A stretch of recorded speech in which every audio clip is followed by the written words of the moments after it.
ಎಲ್ಲರಿಗೂ ನಮಸ್ಕಾರ.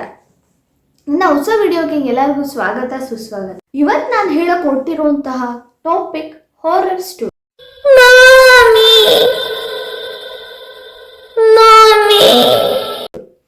ಶಿವು ಅನ್ನೋರ ಜೊತೆ ನಡೆದಿರುವಂತಹ ಒಂದು ರಿಯಲ್ ಇನ್ಸಿಡೆಂಟ್ಸ್ನ ನಿಮ್ಮ ಹತ್ರ ಶೇರ್ ಮಾಡೋಣ ಅಂತ ಅಂದ್ಕೊಂಡಿದ್ದೀನಿ. ಇದು ನಡೆದಿದ್ದು ಕರಾವಳಿ ಪ್ರದೇಶದ ಒಂದು ಕಾಳಿಹಟ್ಟಿ ಅನ್ನೋ ಒಂದು ಸಣ್ಣ ಗ್ರಾಮದಲ್ಲಿ ವಾಸವಾಗಿದ್ದ ಶಿವು ಅವ್ರ ಜೊತೆ ನಡೆದಿರುವಂತಹ ರಿಯಲ್ ಇನ್ಸಿಡೆಂಟ್ಸ್. ಕಾಳಿಕಟ್ಟೆ ಅನ್ನೋ ಒಂದು ಸಣ್ಣ ಗ್ರಾಮದಿಂದ ಇನ್ನೊಂದು ಗ್ರಾಮಕ್ಕೆ ಹೋಗಬೇಕು ಅಂದರೆ ಕಾಡಿನ ದಾರಿಯಲ್ಲೇ ಹೋಗಬೇಕಾಗಿರುತ್ತೆ ಅಲ್ಲಿನ ಜನಗಳು. ಆ ಕಾಡಿನ ಮಧ್ಯದಲ್ಲಿ ಸಿಗುವಂಥ ಒಂದು ಕಾಡಿನ ಹೆಸರು ಜಂಬೂ ಕಾಡು. ಆ ಕಾಡಿನಲ್ಲಿ ಒಂದು ನಂಬಿಕೆ ಇದೆ, ರಾತ್ರಿ 2 ಗಂಟೆಯಿಂದ 3 ಗಂಟೆ ಟೈಮಲ್ಲಿ ಯಾರಾದರೂ ಓಡಾಡಿದ್ರೆ ಅಲ್ಲಿ ಮೋಹಿನಿ ಕೂಗೋ ಶಬ್ದ ಕೇಳಿಸುತ್ತೆ ಅಂತ ಅಲ್ಲಿನ ಊರಿನ ಜನಗಳು ನಂಬ್ತಿರ್ತಾರೆ. ಅದೇ ಊರಿನಲ್ಲಿ ವಾಸವಾಗಿದ್ದ ಶಿವು ಅನ್ನೋರಿಗೆ ಯಾವುದೋ ಕೆಲಸದ ಮೇರೆಗೆ ಪಕ್ಕದ ಊರಿಗೆ ಹೋಗಿರ್ತಾರೆ. ಬರೋದು ತುಂಬ ಲೇಟ್ ಆಗಿರುತ್ತೆ. ಆದರೆ ಈ ಶಿವು ಅನ್ನೋ ವ್ಯಕ್ತಿ ತುಂಬ ಪ್ರಾಕ್ಟಿಕಲ್ ವ್ಯಕ್ತಿ ಆಗಿರೋದ್ರಿಂದ ಅವರು ಈ ದೆವ್ವ ಭೂತ ಮೋಹಿನಿ ಯಾವುದೂ ನಂಬೋದಿಲ್ಲ. ಅಲ್ಲಿರೋರು ಹೇಳ್ತಾರೆ, ವಾಪಸ್ ಬರುವಾಗ ತುಂಬ ಲೇಟ್ ಆಗಿರೋದ್ರಿಂದ ಇವಾಗ ಹೋಗಬೇಡ, ಇವತ್ತಿಲ್ಲೇ ಉಳ್ಕೊಂಡಿದ್ದು ನಾಳೆ ಹೋಗುವಂತೆ ಅಂತ ಹೇಳ್ತಾರೆ. ಆ ಮೋಹಿನಿ ಇದರಿಂದ ನೀವು ನನಗೆ ಹೋಗಬೇಡ ಅಂತ ಹೇಳ್ತಾ ಇದ್ದೀರಾ ಅಲ್ವಾ? ಯಾವುದೇ ಥರ ಮೋಹಿನಿ ಯಾವುದೂ ಇಲ್ಲ, ಇದೆಲ್ಲ ಸುಳ್ಳು, ಒಂದು ಮೂಢನಂಬಿಕೆ ಅಂತ ಹೇಳಿ ಶಿವರು ನಾನು ಹೋಗ್ತೀನಿ, ಅದು ಯಾವ ಮೋಹಿನಿ ಬರ್ತಾರೆ ನೋಡೇ ಬಿಡೋಣ ಅಂತೇಳಿ ಗಾಡಿ ತಗೊಂಡು ಅದೇ ಕಾರ್ ದಾರಿಯಲ್ಲಿ ಬರ್ತಾ ಇರ್ತಾರೆ. ಕಾರ್ ದಾರಿ ಎಂಟರ್ ಕೂಡ ಆಗಿ ಒಂದು ಸ್ವಲ್ಪ ದೂರ ಬರ್ತಿದ್ದಂಗೆ ಗಾಡಿ ತಾನಾಗ್ತಾನೆ ಸ್ಟಾಪ್ ಆಗಿಬಿಡುತ್ತೆ. ಗಾಡಿಯಲ್ಲಿ ಏನಾಗುತ್ತೆ, ಪೆಟ್ರೋಲ್ ಖಾಲಿ ಆಗಿರುತ್ತೆ. ಇವರು ನೋಡ್ಕೊಂಡಿರಲ್ಲ, ಸೊ ನೀವು ನಂದೇ ತಪ್ಪಿರಬೇಕು ಅಂದ್ಕೊಂಡು ಏನು ಮಾಡ್ತಾರೆ, ಗಾಡಿನ ಅಲ್ಲೇ ನಿಲ್ಲಿಸ್ಬಿಟ್ಟು ನಡ್ಕೊಂಡು ಹೋಗೋಣ, ಗಾಡಿ ತಳ್ಕೊಂಡು ಹೋದರೆ ತುಂಬ ನಿಧಾನ ಆಗುತ್ತೆ, ನಡ್ಕೊಂಡು ಹೋದರೆ ಬೇಗ ಊರು ತಲುಪೋದು, ಇನ್ನು ಸ್ವಲ್ಪ ದೂರ ಇದೆ ಅಂತ ಹೇಳಿಬಿಟ್ಟು ನಡ್ಕೊಂಡು ಹೋಗೋಕ್ಕೆ ಶುರು ಮಾಡ್ತಾರೆ. ಸ್ವಲ್ಪ ದೂರ ನಡ್ಕೊಂಡು ಹೋಗ್ತಾ ಇರ್ತಾರೆ. ಸಡನ್ನಾಗಿ ಯಾವುದೋ ಒಂದು ಹೆಣ್ಣಿನ ನಗು ಕೇಳಿಸುತ್ತೆ ಶಿವು ಅವ್ರಿಗೆ. ಶಿವು ಅವರು ಒಂದು ಕ್ಷಣ ಅಲ್ಲೇ ನಿಂತ್ಕೊಂಡು ಸುತ್ತಲೂ ನೋಡ್ತಾರೆ. ಬಟ್ ಅಲ್ಲಿ ಯಾರೂ ಇರೋದಿಲ್ಲ. ಅವ್ರು ಅಂದ್ಕೊತಾರೆ, ಮೇ ಬಿ ಅವ್ರು ಹೇಳಿರೋದ್ರಿಂದ ನನಗದೇ ಭ್ರಮೆ ಆಗ್ತಿದೆ ಅಂತ ಅಂದ್ಕೊಂಡು ಮುಂದೆ ಪಾಸ್ ಆಗ್ತಾ ಇರ್ತಾರೆ. ಒಂದು ಸ್ವಲ್ಪ ದೂರ ಹೋಗ್ತಿದ್ದಂಗೆ ಶಿವು ಅವ್ರಿಗೆ ಅವ್ರ ಹೆಸರು ಯಾರೋ ಕೂಗೋ ಥರ ಶಬ್ದ ಕೇಳಿಸುತ್ತೆ. ಅವ್ರಿಗೆ ಏನು ಮಾಡಬೇಕು ಅಂತ ಗೊತ್ತಾಗೋದಿಲ್ಲ. ಅಲ್ಲೇ ನಿಂತ್ಕೊಂಡು ಸುತ್ತಲೂ ನೋಡ್ತಾರೆ. ನೋಡೋದಲ್ಲಿ ಅವರ ರೈಟ್ ಸೈಡ್ ಒಂದು ಮರ ಇರುತ್ತೆ. ಆ ಮರದ ಹಿಂದೆ ಒಂದು ಲೇಡಿ ನಿಂತಿರ್ತಾರೆ. ಆ ಲೇಡಿ ನೋಡೋಕ್ಕೆ ಹೇಗಿರ್ತಾರೆ ಅಂದರೆ ತುಂಬ ಉದ್ದ ಕೂದಲು, ನೆಲದವರೆಗೂ ಕೂದಲಿರುತ್ತೆ, ವೈಟ್ ಸ್ಯಾರಿ ಉಟ್ಟಿರ್ತಾರೆ, ಅವರ ಮುಖನ ಅರ್ಧ ಮುಚ್ಕೊಂಡಿರ್ತಾರೆ. ಆ ಥರದಲ್ಲಿ ಅವರು ಹೀಗೆ ಬಗ್ಗಿ ನೋಡ್ತಾ ಇರ್ತಾರೆ.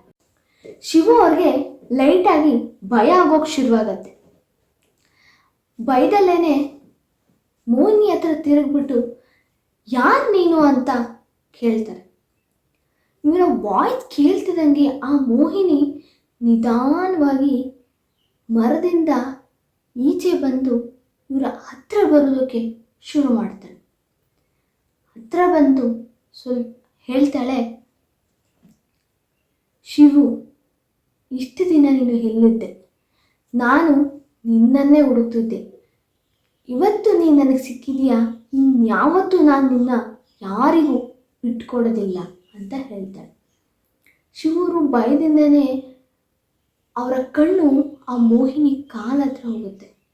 ಮೋಹಿನಿಗೆ ಕಾಲೇ ಇರೋದಿಲ್ಲ, ಅವಳು ಗಾಳಿಯಲ್ಲಿ ತೇಲ್ತಿರ್ತಾಳೆ. ಶಿವು ಅವ್ರಿಗೆ ಏನು ಮಾಡಬೇಕು ಅಂತ ಗೊತ್ತಾಗ್ದಲೇ ಬಿದ್ನೋ ಅಂತ ಓಡೋದಕ್ಕೆ ಶುರು ಮಾಡ್ತಾರೆ. ಇವರು ಎಷ್ಟು ಬೇಗ ಹೊಡೆದ್ರು ಮೋಹಿನಿ ಮರದಿಂದ ಮರಕ್ಕೆ ಹಾರಿ ಇವರ ಹತ್ರ ಬರೋದಕ್ಕೆ ಬರ್ತಿರ್ತಾಳೆ.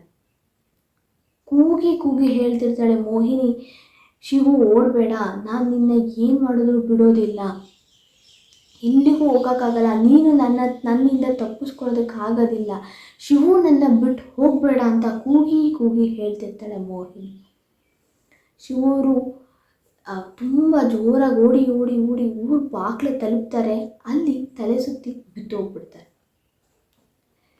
ಅಲ್ಲೇ ಅದೇ ಊರಿನ ಒಂದು ಶಂಕರ್ ಅನ್ನೋವಂಥ ವ್ಯಕ್ತಿ, ಅಂದರೆ ವಯಸ್ಸಾದಂಥ ವ್ಯಕ್ತಿ ಅಲ್ಲಿಗೆ ಬಂದು ಶಿವರ ಕಿವಿಗೆ ಯಾವುದೋ ಒಂದು ಕೆಲವೊಂದು ಮಂತ್ರಗಳನ್ನು ಹೇಳ್ತಾರೆ. ಶಂಕರ್ ಅವರು ಕಲಿತಿದ್ದಂತಹ ಕೆಲವೊಂದು ಜಪಗಳ ಮಂತ್ರಗಳ ಸಹಾಯದಿಂದ ಮೋಹಿನಿನ ಅಲ್ಲಿಂದ ಓಡಿಸ್ಬಿಡ್ತಾರೆ. ಮೋಹಿನಿ ಹೋಗ್ತಾನೆ ಹೇಳ್ತಿರ್ತಾಳೆ, ಶಿವು ನಾನು ನಿನ್ನ ಬಿಡೋದೇ ಇಲ್ಲ, ಮತ್ತೆ ಬಂದೇ ಬರ್ತೀನಿ ಅಂತ ಹೇಳಿ ಮೋಹಿನಿ ಅಲ್ಲಿಂದ ಮಾಯಾಗಿ ಹೊರಟೋಗ್ಬಿಡ್ತಾರೆ. ಇಲ್ಲಿ ತಲೆ ಸುತ್ತಿ ಸುಸ್ತಾಗಿ ಬಿದ್ದಿದ್ದಂಥ ಶಿವು ಅವ್ರನ್ನ ಶಂಕರ್ ಅವರು ಎಬ್ಬರಿಸಿ ಅವ್ರನ್ನ ಮನೆ ಕರ್ಕೊಂಡು ಹೋಗ್ಬಿಡ್ತಾರೆ. ಮಾರನೇ ದಿನ ಶಿವರಿಗೆ ತುಂಬ ಜ್ವರ ಬಂದಿರುತ್ತೆ ಭಯಕ್ಕೆ.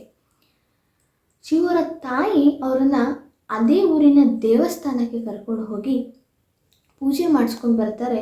ಪೂಜೆ ಮಾಡಿಸ್ಕೊಂಡು ಬಂದ ಸ್ವಲ್ಪ ದಿನದ ಮಟ್ಟಿಗೆ ಎಲ್ಲ ನಾರ್ಮಲಾಗೇ ಇರುತ್ತೆ. ಹಾಗಾದರೆ ಶಿವರ ಲೈಫಲ್ಲಿ ಮೋಹಿನಿ ನಿಜವಾಗ್ಲೂ ಹೊರಟೋದ್ಲ? ಅವಳು ಮತ್ತೆ ಬರ್ತಾಳ?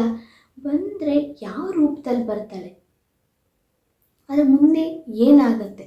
ಶಿವ ಅವರು ಮೋಹಿನಿಯ ಪಾಲಾಗ್ತಾರ ಅಥವಾ ಮೋಹಿನಿಯಿಂದ ತಪ್ಪಿಸ್ಕೋತಾರ? ಇದನ್ನು ತಿಳಿಬೇಕು ಅಂದರೆ ಮೋಹಿನಿ ಭಾಗ 2 ನೀವು ನೋಡಬೇಕಾಗತ್ತೆ. ಇದಾಗಿತ್ತು ಇವತ್ತಿನ ನನ್ನ ಹಾರರ್ ಸ್ಟೋರಿ. ಮುಂದಿನ ವಿಡಿಯೋದಲ್ಲಿ ಸಿಗೋಣ.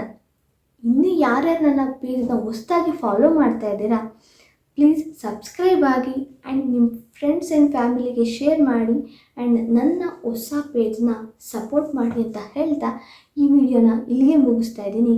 ಮುಂದಿನ ವಿಡಿಯೋದಲ್ಲಿ ಸಿಗೋಣ, ಮೋಹಿನಿ ಭಾಗ 2.